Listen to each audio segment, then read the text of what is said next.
तो हेलो भाई, मैं अंकित। एक भाई यार बहुत ही ज़्यादा कंफ्यूज हैं। वो लगता है 4-5 कमेंट तो कर ही दिए हैं, तो मैंने सोचा उनको ऐसे ही रिप्लाई करने में मज़ा नहीं आएगा, क्यों ना उसी टॉपिक पे एक वीडियो बनाया जाए ताकि आपको भी थोड़ा बहुत मतलब गाड़ियों का वो हो जाए और प्लस में भाई को पता भी चल जाए कि कौन सी गाड़ी बेस्ट है और मेरे को भी थोड़ा बहुत पैसे मिल जाए भाई। तो आज उसी टॉपिक पे वीडियो है भाई। टॉपिक क्या है ये तो मैंने बताया ही नहीं। देखो, वो कंफ्यूज है भाई साइन 100 और HF डिलक्स में। दोनों का प्राइसिंग बिल्कुल ही सेम ही है, लेकिन वो कह रहे हैं कि अंकित भाई हमें साइन 100 लेना चाहिए या फिर HF डिलक्स लेना चाहिए। दोनों 100cc की गाड़ी है। एक आता है होंडा की तरफ से, एक आता है हीरो की तरफ से। दोनों कंपनियां अच्छा खासा गाड़ियाँ बेचती हैं भाई और अच्छा खासा लोग बाग ट्रस्ट भी करते हैं।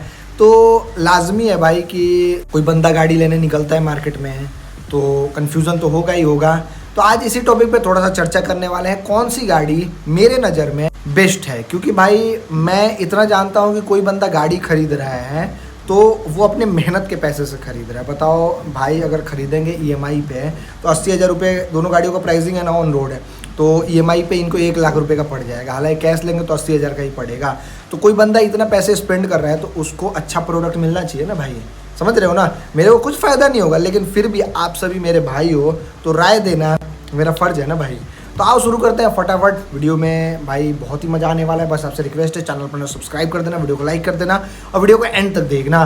देखो, सबसे पहले थोड़ा सा कंपेयर कर लेते हैं, देन उसके बाद कंक्लूजन की बात करेंगे। तो HF डिलक्स देखो बहुत ही अच्छी प्रोडक्ट है। इसमें आपको 6 से 7 वेरिएंट मिल जाते हैं। ये मोटा मोटी आपको 70,000 रुपये शुरू होकर 80,000 रुपये तक मिल जाती है ऑन रोड। इसमें 4-5 वेरिएंट आता है शायद से। HF 100 भी आता है बिना सेल्फ वाला। बाकी साइन 100 में आपको एक ही वेरिएंट मिलता है जिसका प्राइसिंग अभी के रेट में 80,000 रुपये के लपेट में जा रहा है। इस पर अभी हाल फिलहाल में 5,000 रुपये का डिस्काउंट भी चल रहा था। 5,000 नहीं, 3,000 रुपये का डिस्काउंट चल रहा था हमारे यहाँ। तो ये 77-76,000 तक मिल रही थी। तो ये चीज़ है। बाकी हाँ, अपने अकॉर्डिंग देख लेना। मतलब मोटा मोटी मैं 80,000 रुपये के बजट में लेके चल रहा हूँ दोनों गाड़ियों को। बाकी कलर वगैरह आपको HF डिलक्स में भी भतेरो मिल जाता है। साइन 100 में भी 4-5 कलर कंपनी ने लॉन्च करा है और दोनों का भाई OBD2 भी मॉडल लॉन्च हो चुका है हमारे मार्केट में। बाकी रहा बात मेन लुक और डिज़ाइन का, तो देखो लुक और डिज़ाइन दोनों गाड़ी है सिंपल सोबा गाड़ी है। दोनों कम्यूटर सेगमेंट की गाड़ी है। किसी में आपको ज़्यादा तामझाम देखने को नहीं मिलता। लेकिन HF डिलक्स आपको रोड पे थोड़ा सा ज़्यादा दिखती है तो थोड़ा सा ऑड आपको लग सकता है। लेकिन साइन 100 थोड़ी कम दिखती है और ज़्यादा रोड पे दिखती नहीं है। तो ये थोड़ी सी मतलब मेरे नज़र में लुक और डिज़ाइन के मामले में बढ़िया लगती है। हालांकि दोनों गाड़ियों में से अगर मेरे को एक गाड़ी चूज़ करना हो लुक और डिज़ाइन के मामले में, तो मैं फ्रंट से पर्सनली HF डिलक्स को चूज़ करूँगा और रियर से साइन 100 को चूज़ करूँगा। अब मैं पागल नहीं हूँ भाई, मतलब ऐसा मेरे को लगता है। HF डिलक्स फ्रंट से बढ़िया लगती है और साइन 100 पीछे से बढ़िया लगती है। साइन 100 का फ्रंट वाला लुक मेरे को उतना कुछ खास नहीं लगता। तो ये चीज़ देख लेना अपने अकॉर्डिंग। बाकी हाँ, रहा बात मेन इंजन का, तो आपको HF डिलक्स में स्प्लेंडर वाला ही इंजन मिलता है, 7.91 bhp वाला, जो एक्चुअल में 97.2 cc का है। 4 stroke single cylinder air cooled 2 बाल फ्यूल इंजेक्टेड इंजन जो आपको 7.91 bhp का पावर और 8.05 Nm का टॉर्क निकाल के देता है। वहीं साइन 100 में आपको इंजन मिलता है 98.98 cc का 4 stroke single cylinder air cooled 2 बाल फ्यूल इंजेक्टेड इंजन। ये इंजन 7.28 bhp का पावर और 8.04 Nm का टॉर्क निकाल के देता है। मतलब दोनों का टॉर्क जो है थोड़ा सा मिलता जुलता है, लेकिन पावर में थोड़ा सा आपको डिफरेंस देखने को मिलेगा। तो कंपनी ने पावर इसलिए कम दे रखा है। होंडा वाले चाहते तो ज़्यादा दे सकते थे स्प्लेंडर से, लेकिन उन्होंने कम इसलिए दिया ताकि ये गाड़ी माइलेज आपको ज़्यादा निकाल के दे।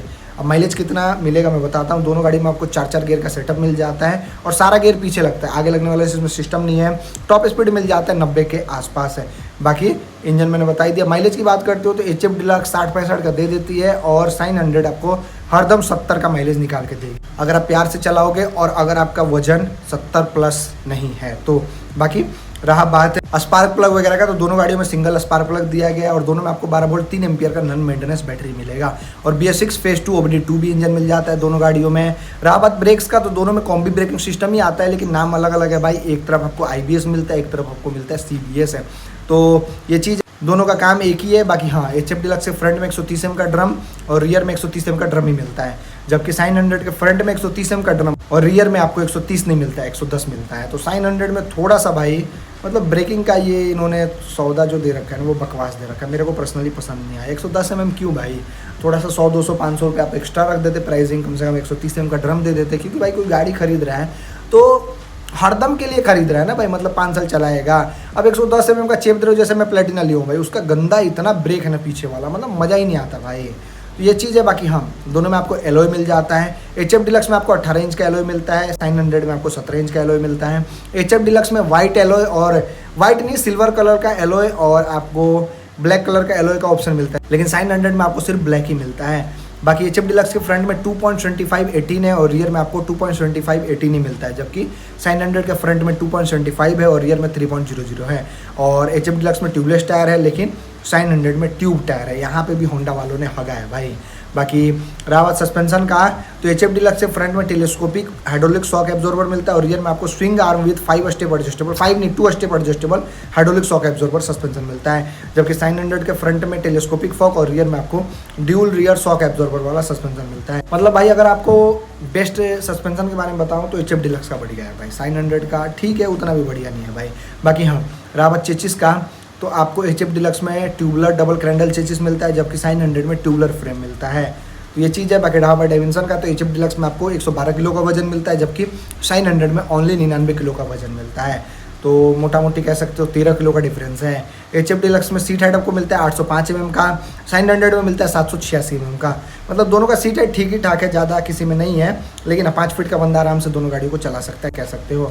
बाकी 165 mm का ग्राउंड केस मिलता है HF डिलक्स में, जबकि 900 में 168 mm का मिलता है। तो ठीक है भाई, दोनों का ग्राउंड केस भी ठीक है, ज़्यादा नहीं है। 180 mm दे दे तो बढ़िया रहता, लेकिन दे ही नहीं रखा है। बाकी HF डिलक्स में आपको लेंथ मिलता है 1965 mm का, 900 में मिलता है 1995 mm का। विड्थ आपको मिलता है 720 mm का, 900 में मिलता है 754 mm का। मतलब HF डिलक्स का 900 चौड़ी है भाई।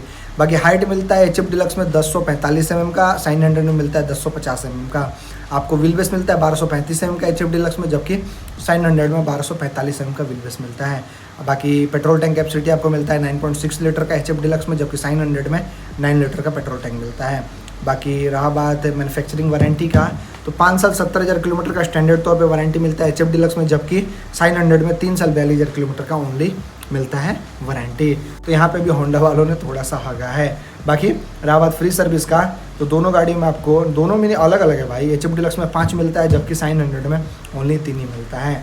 तो कहीं ना कहीं भाई HF डिलक्स ज़्यादा फीचर्स अपने को प्रोवाइड कर रही है। और हाँ, आपको देखो पहले नंबर तो 900 में ज़्यादा तामझाम नहीं मिलता, ऑल हेलोजन का सेटअप मिलता है, फुली डिजिटल बोल रहा हूँ, फुली एनालॉग मीटर कंसोल मिलता है, और इसके अलावा कुछ नहीं मिलता भाई। चार्जिंग पोर्ट वगैरह नहीं मिलता, सेल्फ का बटन मिल जाता है, लो बीम हाई बीम मिलता है, हॉर्न मिल जाता है, सीट मिल जाता है, ग्रेवरेल मिल जाता है, लेडीज क्लब फुटरेस्ट सारी गार्ड मिल जाता है, बस इतना ही मिलता है। और इवन इसका भाई अगर आपको रिंच वगैरह निकालना है तो बहुत तामझाम है भाई। जैसे कल को चल के आपकी गाड़ी का प्लग वगैरह कुछ ख़राब हो जाता है तो रिंच वगैरह निकालने के लिए आपको एक सिक्का कैरी करना पड़ेगा।